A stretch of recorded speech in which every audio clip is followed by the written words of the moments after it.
بسم اللہ الرحمن الرحیم۔ السلام علیکم ڈیئر اسٹوڈنٹس، امید ہے آپ لوگ ٹھیک ہوں گے اور آپ لوگوں کی زندگی خوشیوں کے ساتھ گزر رہی ہوگی۔ تو بڑھتے ہیں ایک اور بند کی تشریح کی طرف، لیکن میرے چینل پہ ہر نئے آنے والے لوگوں کو چاہیے کہ میرے چینل کو ضرور سبسکرائب کریں۔ اور بڑھتے ہیں بند نمبر 6 کی طرف۔ احکام یزید اور ہیں اور اپنے امور اور باطل کی نمود اور ہے اور حق کا ظہور اور نمرود کی آگ اور ہے اور آتش طور اور زنبور کا قول اور ہے الحان زبور اور سمجھو تو صحیح تم کے بشر کیا ہیں ملک کیا بت کیا ہے خدا کیا ہے زمین کیا ہے فلک کیا۔ احکام یزید یعنی باطل احکام یزید کی طرف اشارہ ہے، ان کے احکام کی طرف اشارہ ہے۔ اور اپنے امور اور کام، امور کے معنی ہے کام، باطل کی نمود، نمود کے معنی ہے دکھاوا یا نمائش، اور حق کا ظہور، ظہور کے معنی ہے ظاہر ہونا۔ نمرود کی آگ یعنی نمرود کی آگ، نمرود کی آگ کی طرف اشارہ ہے جس آگ میں اس نے یا انہوں نے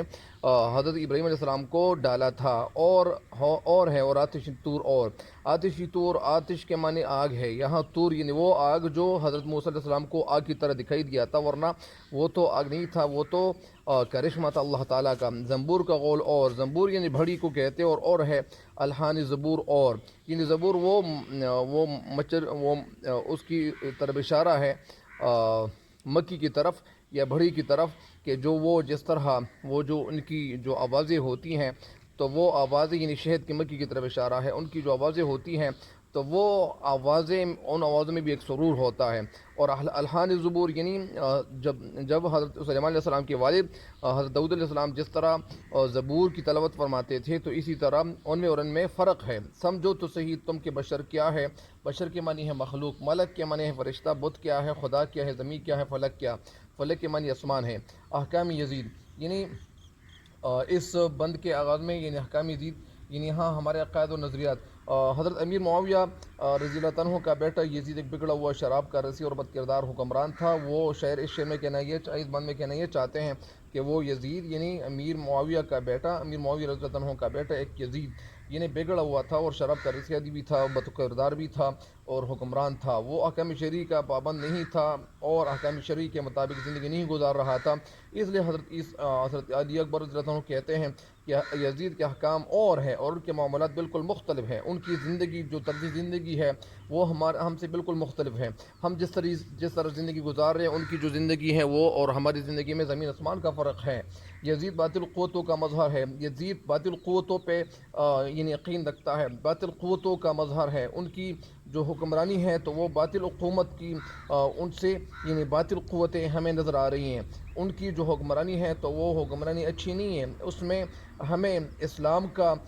یعنی کوئی رشتہ ہمیں نظر نہیں آ رہا، یا اسلام کا کوئی اس طرح یعنی ہمیں سندیش نہیں ملا۔ مطلب اس کا یہ ہے کہ یزید جو ہے وہ باطل قوتوں کا مظہر ہے، وہ باطل قوتوں کا پوجداری ہے اور باطل قوتوں کا ایک سرپرست بنا ہوا ہے، اور ان کے ہر قول و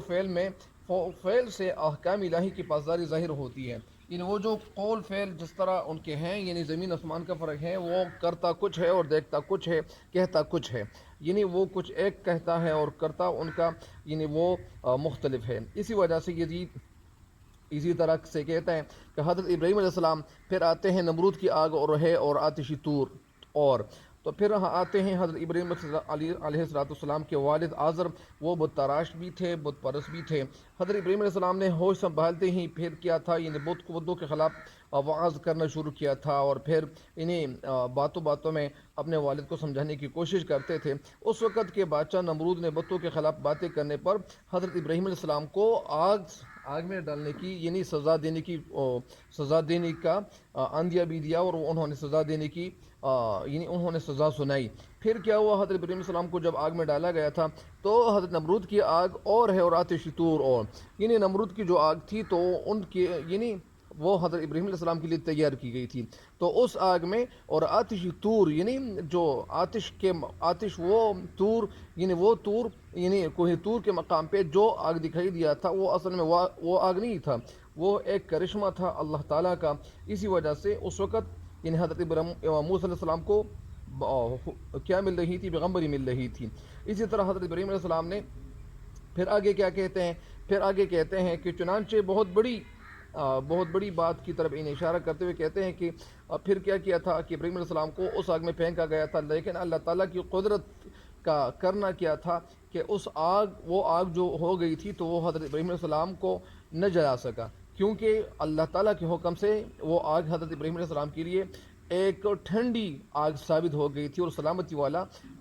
والی آگ اللہ تعالیٰ نے ان کے لیے ثابت کی ہوئی تھی۔ پھر آتے ہیں حضرت موسیٰ علیہ السلام کی طرف، یعنی حضرت موسیٰ علیہ السلام ان کو اللہ تعالیٰ نے پھر یعنی جب حضرت شعیب علیہ السلام کی جو بیٹی تھی ان کی شادی کر کے، اور پھر ان کے دیے ہوئے معجزاتی عصا ان کے ساتھ جو تھا، اسی طرح جب موسیٰ علیہ السلام اپنے وطن سے لوٹ رہے تھے اور اس وطن کو چھوڑ رہے تھے، کیونکہ حضرت موسیٰ علیہ السلام نے فرمایا کہ مجھے اپنا بھائی اور اپنے یعنی گھر والے وہ مجھے یاد آ رہے ہیں، تو اسی وجہ سے جب 10 سال وہاں انہوں نے گزارے حضرت شعیب علیہ السلام کے ساتھ، تو پھر یعنی حضرت شعیب علیہ السلام نے ان کے ساتھ وعدہ کیا تھا کہ جب آپ میرے ساتھ 8 سال گزاریں گے تو میں آپ کو اپنی بیٹی دبید نکاح کے طور پر دوں گا، اور پھر اگر آپ 10 سال گزاریں گے تو وہ اور بھی اچھی بات ہوگی۔ تو پھر جب 10 سال پورے ہو جاتے ہیں تو پھر حضرت موسیٰ علیہ السلام فرماتے ہیں کہ مجھے اپنے والدین یا اپنے گھر والے وہ مجھے یاد آ رہے ہیں، اسی وجہ سے وہ وہاں سے جانے کا ارادہ کرتے ہیں۔ پھر وہ کیا ہوتا ہے، پھر یہ ہوتا ہے کہ حضرت شعیب علیہ السلام ان کو وہ عصا دیتے ہیں، وہ عصا ہے، یہ وہ عصا ہے کہ جو جنت سے یعنی یہ لایا گیا عصا تھا، اور اسی طرح یہ مختلف انبیاء تک یعنی وہ اسی طرح پہنچتا رہا، اور وہ عصا پھر یعنی شعیب علیہ السلام حضرت موسیٰ علیہ السلام کے حوالے کرتا ہے، اور پھر یہ ہوتا ہے کہ جب موسیٰ علیہ السلام پھر وہاں سے روانگی کرتا ہے اور وہاں سے روانہ ہوتے ہیں، تو پھر ان کے ساتھ حضرت شعیب علیہ السلام کی بیٹی ان کا نکاح وہ تو ہو چکا ہوتا ہے۔ پھر وہاں سے جب چل پڑتے ہیں، جب موسیٰ علیہ السلام اپنے وطن لوٹ رہے ہوتے ہیں تو آگ کی ضرورت کے تحت یعنی آگ کی ضرورت پڑ جاتی ہے۔ پھر جہاں موسیٰ علیہ السلام کو جوتے اترنے کا حکم اور پیغمبری ملتی ہے، پھر یہ ہوتا ہے کہ وہاں وہ آگ کی تلاش میں ادھر ادھر یعنی وہ ان کو آگ دکھائی دے رہا ہوتا ہے، تو وہ آگ کی تلاش میں وہاں پہنچ جاتے ہیں، تو پھر وہ آگ وہاں نہیں ہوتی، بلکہ وہاں کیا ہوتا ہے، وہاں ان کو پیغمبری ملتی ہے، اور پھر حضرت موسیٰ علیہ السلام کو جوتے اتارنے کا حکم اور پیغمبری ملی۔ پھر اللہ تعالیٰ نے اپنا جلوہ طور پر پھینکا، نتیجے کے طور پر موسیٰ علیہ السلام پھر کیا ہوئے، وہ بے ہوش ہو گئے، اور کیونکہ وہ اصل میں کرشمہ تھا اللہ تعالیٰ کا، اور پہاڑ جو تھا وہ جل گیا۔ پھر کیا ہوتا ہے، پھر ہم آتے ہیں اور ان کو پھر وہ عصا کے 9 معجزات بتائے گئے، وہ عصا جو ان کے ہاتھ میں تھا تو اس کے حوالے سے ان کے حوالے سے 9 معجزات بھی بتائے گئے۔ پھر ہم آتے ہیں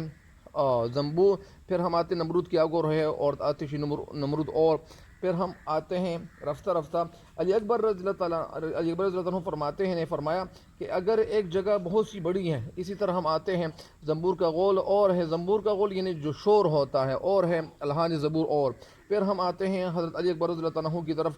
کہ آگے فرماتے ہیں کہ ایک جگہ بہت سی جو بڑی ہے اکٹھی ہو کر شور مچانا شروع کر دے تو ان کی کوئی اہمیت نہیں ہے، اور نہ کوئی اس کا کوئی تقدس ہے۔ لیکن جب حضرت داؤد علیہ السلام کے حوالے سے ہم نے یہ سنا ہے کہ جب داؤد علیہ السلام جب زبور کی تلاوت کرتے تھے، زبور کی تلاوت فرماتے تھے، تو ان کی آواز میں اتنی مٹھاس تھی، اتنی مٹھاس سے بھری ہوئی ان کی آواز ہوتی تھی کہ یعنی وہ آواز ان کی جو ہوتی تھی تو وہ مٹھاس سے بھری ہوئی ہوتی تھی۔ اسی وجہ سے ہم نے یہ سنا ہے، اور بھی ان کے حوالے سے بہت ساری باتیں سنی ہے۔ تو اسی طرح یہاں یہ ایک تجزیہ پیش کیا گیا ہے، ان کے آپس میں ایک تقابل جائزہ کی طور پر یہ پیش کیا گیا ہے، جبکہ حضرت داؤد علیہ السلام پر نازل ہونے والی آسمانی کتاب زبور جو گیتوں کی صورت یا اسی طرح احکام خداوندی کی حامل ہے، یعنی جس میں احکام خداوندی ان پہ مبعوث کی گئی تھی، یہ کتاب ان تک پہنچی ہوئی تھی، اسی طرح ان پہ اللہ تعالیٰ نے نازل کی ہوئی تھی، اس کا مرتبہ اور تقدس اور ہے، یعنی اس کتاب۔ اور جب حضرت داؤد علیہ السلام تلاوت کرتے تھے تو اس تلاوت میں جو آواز تھی، اس میں جو سرور تھا، تو اس میں اور جو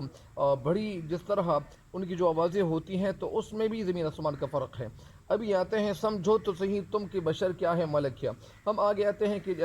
علی اکبر رضی اللہ عنہ آگے اپنے مخالفتوں سے مخاطب ہو کر کیا مزید کہنا کیا چاہ رہے ہیں، مزید کہنا یہ چاہ رہے ہیں کہ اس حقیقت کو سمجھنے کی یعنی وہ کہنا یہ چاہتے ہیں کہ تم لوگ کوشش کرو کہ انسان کو نیکی یا بدی کا اختیار حاصل ہے، جبکہ فرشتے نور سے بنے ہیں۔ یعنی آگے کہتے ہیں کہ سچ سمجھو تو صحیح کہ بشر کیا ہے ملک کیا۔ پھر یعنی بشر انسان کے حوالے سے اور فرشتے کے حوالے سے ان کو سمجھانا چاہتے ہیں کہ فرشتے کی کیا حیثیت ہے یا اسی طرح انسان کی کیا حیثیت ہے، یعنی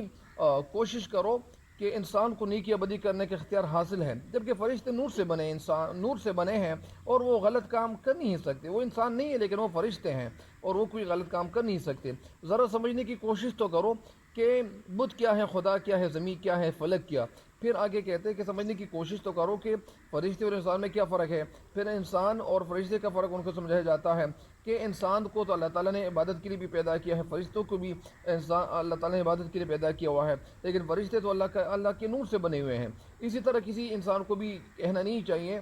کہ ان کے چہرے کے حوالے سے ایسی بات نہیں کہنی چاہیے، کیونکہ انسان کا جو چہرہ ہے، انسانی چہرہ ہے، وہ بھی اللہ تعالیٰ نور سے بنا ہوا ہوتا ہے۔ اسی طرح آگے کہتے ہیں کہ بت کیا ہے، خدا کیا ہے، زمین کیا ہے، فلک کیا۔ ذرا سمجھنے کی کوشش تو کرو کہ بت جن کو تم لوگ پوجتے ہو، جن کی تم لوگ عبادت کرتے ہو، اس کی حقیقت کیا ہے، اور اللہ تعالیٰ جس نے یہ ساری کائنات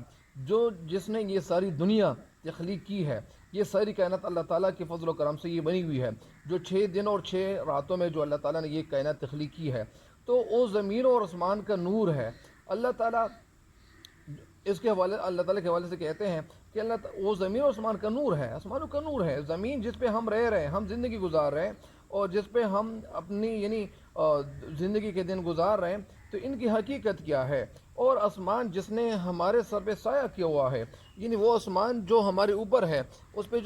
یہ جو سایہ کیا گیا ہے، تو اس میں کیا فرق ہے، یعنی اسی فرق کو یہاں سمجھایا جا رہا ہے، اور یہ سمجھائے کیوں جا رہا ہے تاکہ وہ سمجھ جائیں۔ لیکن اصل میں